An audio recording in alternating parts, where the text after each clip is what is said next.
Hello friends, welcome to my study time. आज के इस वीडियो में हम इग्नो बीएड एडमिशन प्रोसेस के बारे में डिस्कस करेंगे। तो बहुत सारे स्टूडेंट्स के पास डिस्क्रिपेंसी मैसेज जा रहा है और वो लोग डिस्क्रिपेंसी मैसेज को लेकर बहुत कंफ्यूज हैं। उसका आगे क्या क्या प्रोसेस है, उन सभी के ऊपर आज के इस वीडियो में डिस्कस करेंगे। तो वीडियो काफ़ी इन्फॉर्मेटिव होने वाला है, तो वीडियो को एंड तक जरूर देखिएगा। तो चलिए आज का ये वीडियो शुरू करते हैं। तो देखिए, हाल ही में रीजनल सेंटर दिल्ली का मेरिट लिस्ट पब्लिश हुआ है, जो रीजनल सेंटर दिल्ली है। ठीक है, तो वहाँ पर लिखा गया था कि जितने भी स्टूडेंट के नेम उस मेरिट लिस्ट में दिया गया है, उन सभी के पास एक मैसेज जाएगा और एक ईमेल भी भेजा जाएगा।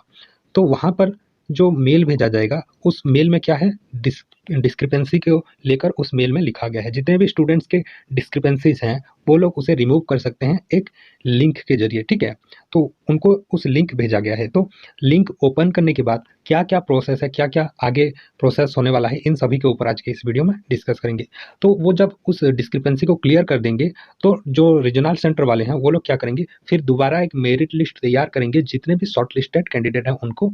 तो उन लोगों का एडमिशन कंफर्म हो जाएगा और उनको पेमेंट का लिंक भेजा जाएगा। ठीक है, तो यहाँ पर देख लीजिए, कुछ इस तरीके का आपके पास एक डिस्क्रिपेंसी मेल आया होगा। अगर आपका जो ऑनलाइन प्रोसेस है वहाँ पर कुछ भी डिस्क्रिपेंसी नहीं है, तो शायद आपके पास ये जो मेल है या फिर एसएमएस है, शायद आपके पास नहीं आया होगा। ठीक है, तो यहाँ पर आप देख लीजिए, आपको ये जो डिस्क्रिपेंसी मैसेज है, कुछ इस तरीके का लिंक भी दिया जाएगा।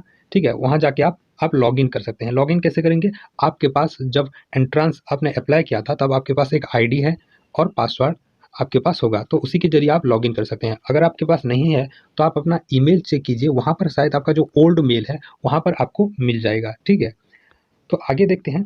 तो उसके बाद क्या होगा, इस मेल आने के बाद आपको वेबसाइट में लॉगिन करना पड़ेगा। रीजनल सेंटर ने जिस लिंक आपके पास भेजा था वहाँ पर क्लिक करने के बाद आपके सामने कुछ इस तरीके का पेज ओपन हो जाएगा। तो यहाँ पर आपको लॉगिन आईडी एंड पासवर्ड, उसके साथ साथ नीचे जो कैप्चा कोड दिया गया है वो डालना पड़ेगा।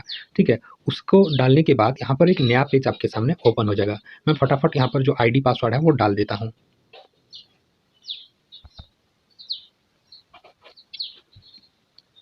तो आप देख सकते हैं यहाँ पर और एक पेज ओपन हो चुका है। तो यहाँ पर ऊपर रिमूव डिस्क्रिपेंसी लिखा जाता है और कंटिन्यू का बटन होता है। यहाँ पर जब आप यहाँ पर कंटिन्यू का बटन क्लिक करते हैं तो आपके सामने एक नया पेज ओपन हो जाएगा और वहाँ पर जितने भी आपका डॉक्यूमेंट्स हैं, जैसे कि आपका मार्कशीट हो गया। ठीक है, मार्कशीट वो यहाँ पर सीरियली यहाँ पर लिखा जाएगा मार्कशीट। उसके बाद आपका जो एजुकेशनल टीचिंग एक्सपीरियंस है उसका सर्टिफिकेट, ठीक है, टीचिंग एक्सपीरियंस, उसका सर्टिफिकेट यहाँ पर शो हो जाएगा। ठीक है, अगर आपका कोई डिस्क्रिपेंसी रिमूव करना है तो उसे आप दोबारा यहाँ पर अपलोड भी कर सकते हैं। नीचे डिलीट का ऑप्शन होता है और अपलोड का ऑप्शन भी होता है। उसके साथ साथ आपका सिग्नेचर, उसके साथ साथ आपका फोटो होता है, वो यहाँ पर आपको शो हो जाएगा।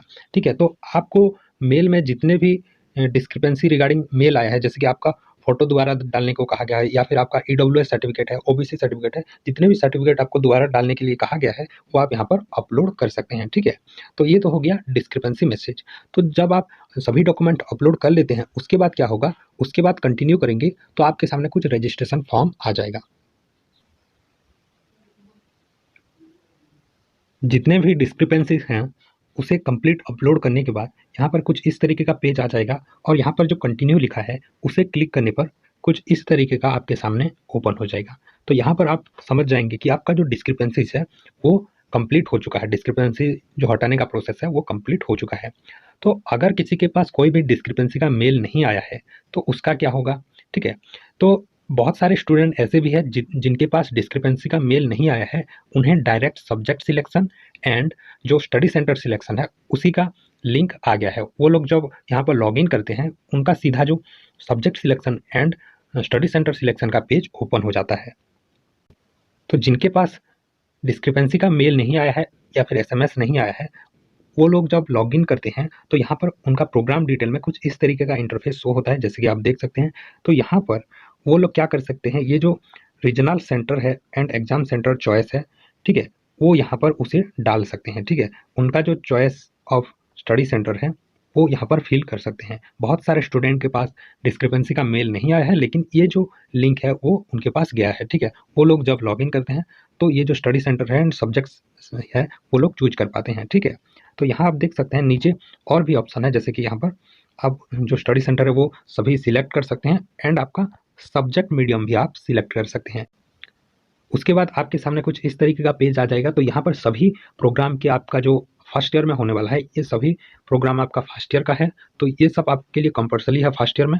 तो यहाँ पर उसके बाद फर्स्ट कोर्स, ठीक है। तो अगर आप आर्ट्स हैं तो आप कोई भी लैंग्वेज सब्जेक्ट उसके साथ सोशल साइंस ले सकते हैं। तो ये पेडागोजी के ऊपर बेस सब्जेक्ट है। अगर आप साइंस है, आपका ग्रेजुएशन साइंस है, तो आप साइंस एंड मैथ चूज कर सकते हैं। उसके बाद यहाँ पर जो सिलेक्ट वन कोर्स लिखा गया है, ठीक है, ये आपका सेकेंड ईयर के लिए होता है, ठीक है। ये कोर्स आपका सेकेंड ईयर के लिए होता है। यहाँ पर बहुत सारा चॉइस होता है, कोई भी सब्जेक्ट आप सिलेक्ट कर सकते हैं। सेकेंड ईयर का सब्जेक्ट सिलेक्ट करते वक्त आप ध्यान रखना, जो आईसीटी होता है या फिर गाइडेंस एंड काउंसलिंग होता है, तो बहुत सारे सब्जेक्ट होता है, उनमें से आपको एक सब्जेक्ट सिलेक्ट करना होता है, ठीक है। तो जब आप सिलेक्ट करेंगे तो उससे पहले उनका जो पीडीएफ है वो जरा देख लीजिए, ठीक है। क्योंकि आपको अगर उन सब्जेक्ट के बारे में आपको अगर पहले से पता है तो आपका सब्जेक्ट सिलेक्शन करना ईजी हो जाएगा, ठीक है। सब्जेक्ट सिलेक्ट करने के बाद यहाँ पर आपको कुछ एडिशनल डिटेल आपको पूछा जाएगा, जैसे कि आपका एड्रेस। अगर आप इन सर्विस टीचर हैं तो आपके लिए यहाँ पर और एक फॉर्म फिलअप करना होता है, जैसे कि यहाँ पर आपका कौन से स्कूल में आप पढ़ा रहे हैं उसका जो एड्रेस डिटेल है वो यहाँ पर आपको आ जाएगा, ठीक है। वो भी आपको फिलअप करना होता है। आप उसे चाहे तो एडिट कर सकते हैं, यहाँ पर ऑप्शन दिया जाता है, ठीक है।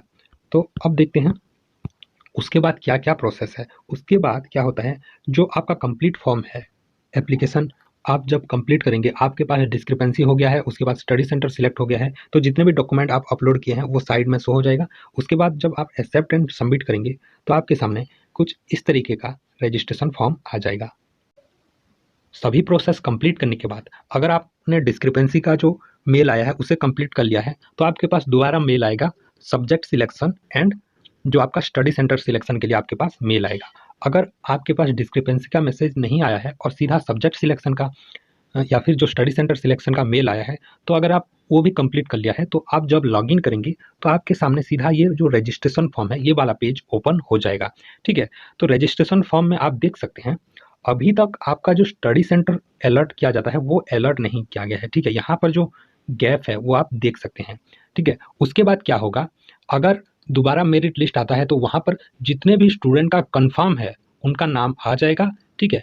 उनको सीधा जो पेमेंट लिंक है वो भेजा जाएगा। पेमेंट लिंक जब भेजा जाएगा तो स्टूडेंट पेमेंट करेंगे, कैसे पेमेंट करेंगे उसका भी प्रोसेस मैं डिटेल में बता दूंगा, ठीक है। तो पेमेंट करने के बाद क्या होगा, उनका जो एडमिशन प्रोसेस है वो सक्सेसफुल हो जाएगा और 1-2 दिन के बाद यहाँ पर जो रीजनल सेंटर है या फिर जो स्टडी सेंटर है वो जिस भी स्टडी सेंटर आपको अलर्ट हुआ है वो यहाँ पर आपको शो हो जाएगा, ठीक है। तो ये था रजिस्ट्रेशन फॉर्म, ठीक है। अब चलते हैं पेमेंट किस मेथड पे आप करेंगे। तो ये है रजिस्ट्रेशन फॉर्म, यहाँ पर देख सकते हैं जितने भी डॉक्यूमेंट्स आपने दिया है, जो भी आपका डिटेल है ये सभी आपके सामने यहाँ पर शो हो जाएगा, ठीक है। तो यहाँ पर नीचे आप देख सकते हैं अभी तक यहाँ पर स्टडी सेंटर नहीं आया है, लेकिन आपका जो पेमेंट है वो यहाँ पर कंप्लीट हो चुका है, आप देख सकते हैं, ठीक है। पेमेंट कंप्लीट हो जाता है पहले, उसके बाद आपको स्टडी सेंटर पता चलता है, ठीक है। ये पॉइंट आपको ध्यान रखना है। आपको 55,000 रुपीज़ पे करने होते हैं, उसके बाद ही आपको स्टडी सेंटर अलर्ट होता है, ठीक है। अब चलते हैं किस मेथड में आप पेमेंट करेंगे। तो जब आपको पेमेंट लिंक आएगा तो कुछ इस तरीके का इंटरफेस आपको देखने को मिल जाएगा। टोटल यहाँ पर आपको 55,000 रुपीज़ पे करने होते हैं और यहाँ पर बहुत सारे ऑप्शन दिया जाता है, ठीक है। जैसे कि देख सकते हैं सबसे पहले card, debit card, credit card है, नेट बैंकिंग के थ्रू कर सकते हैं या फिर स्कैन एंड पे के थ्रू कर सकते हैं, जैसे कि गूगल पे, पेटीएम हो गया, या फिर अपना यूपीआई आईडी डाल के भी यहाँ पर पेमेंट कर सकते हैं। तो जो प्रीवियस ईयर था 2021 में क्या हुआ था, जो पेमेंट है यहाँ पर स्टूडेंट बहुत सारे इश्यूज फेस कर रहे थे, तो उनको कुछ दिन एक्स्ट्रा भी दिए गए थे पेमेंट करने के लिए, 2-3 दिन उन्हें एक्स्ट्रा भी मिला था अपना 55,000 रुपीज़ फी पे करने के लिए, ठीक है। तो जैसे कि मान लीजिए आपने कोई भी कार्ड पेमेंट चूज कर लिया, तो अगर आपने क्रेडिट कार्ड, डेबिट कार्ड से चूज किया है तो यहाँ पर आपका कार्ड का जो डिटेल है वो फिल कर सकते हैं और यहाँ पर आप पेमेंट प्रोसीड कर सकते हैं। जो सेफ मेथड होता है वो जो यहाँ पर डेबिट कार्ड का मेथड होता है, ठीक है। डेबिट कार्ड के थ्रू आप पे कर सकते हैं, डेबिट कार्ड का मेथड, क्योंकि ये इंस्टेंट मेथड में हो जाता है और जो इंटरनेट बैंकिंग है वो प्रोसेस लगता है, ठीक है। तो यहाँ पर आप डेबिट कार्ड के थ्रू कर सकते हैं या फिर आप अगर आप, क्योंकि ये बड़ा अमाउंट है इसीलिए थोड़ा रिस्क भी है, तो आप गूगल पे या फिर जो थर्ड पार्टी ऐप उसके जरिए भी कर सकते हैं पेमेंट, लेकिन वो जो पेमेंट होता है वो थर्ड पार्टी के जरिए पेमेंट होता है, ठीक है। तो कोशिश कीजिए डेबिट कार्ड के थ्रू यहाँ पर कार्ड डिटेल फिल करके पेमेंट कीजिए, या फिर आप क्या कर सकते हैं नेट बैंकिंग लॉगिन करके वहाँ पर आप उसे पेमेंट कर सकते हैं। तो ये था complete process IGNOU BEd discrepancy से लेकर पेमेंट तक। ठीक है, तो आई होप ये वीडियो आपको इन्फॉर्मेटिव लगा होगा। तो वीडियो पसंद आए तो वीडियो को लाइक कर दीजिए, शेयर कर दीजिए and my study time YouTube channel को सब्सक्राइब कर लीजिए। Thank you.